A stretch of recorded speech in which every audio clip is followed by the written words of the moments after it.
Hello, my topic is God's Prophets by William French.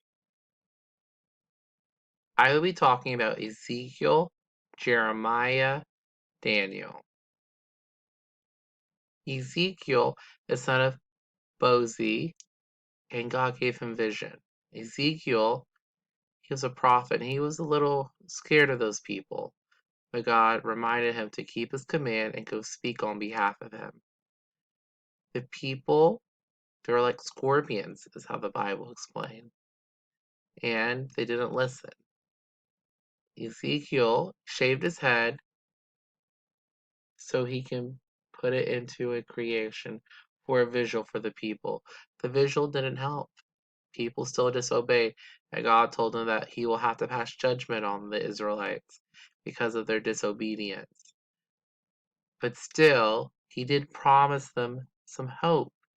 He promised that he will restore them. He will change their hearts if they choose to, because God didn't want to make them, but he will soften their hearts so that they could change.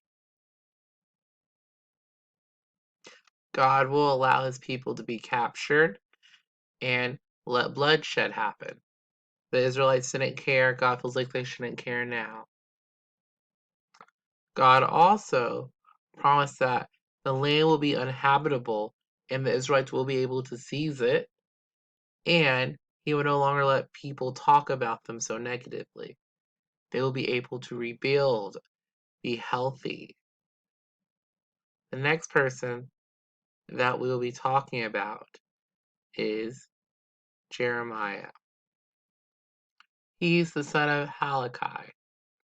And during his time as a prophet, the people felt like they were innocent. Like, God's not mad at me. But God was. God will pass judgment on them also again. And because of the people were not treating their husbands correctly.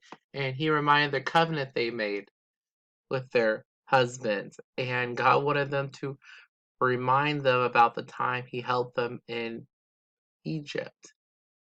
And they still didn't listen. He said, I wanted to be your father and treat me like your father. God goes and tells Jeremiah to go find one person that is honest in the merchants.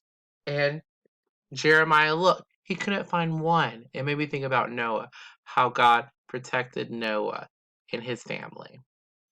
Jeremiah pleaded for those people, and God did tell him that he will let them go through a trial, but he will rebuild them. And he promises him. God promised the land that once they had as their ancestors, he will let them get it back. And he will provide healing for them again. God forgives them again. And Jeremiah sees this. Even though the people may have not made wise choices, were not honest people, he still forgave them to give them another chance, which gives us some hope if they receive their land back. Next, we'll be talking about Daniel. Daniel was a man after God. He's the son of David. Daniel, he interpreted many dreams from many kings, and God gave him the wisdom for it. There was a time when another ruler was ruling, and some friends were jealous of Daniel, and Daniel was thrown into the lion's den. The king was very worried about Daniel, and Daniel assured him that his God will protect him. The next thing that happens, the next morning, the king sees that Daniel's safe, and that gives him a lot of happiness.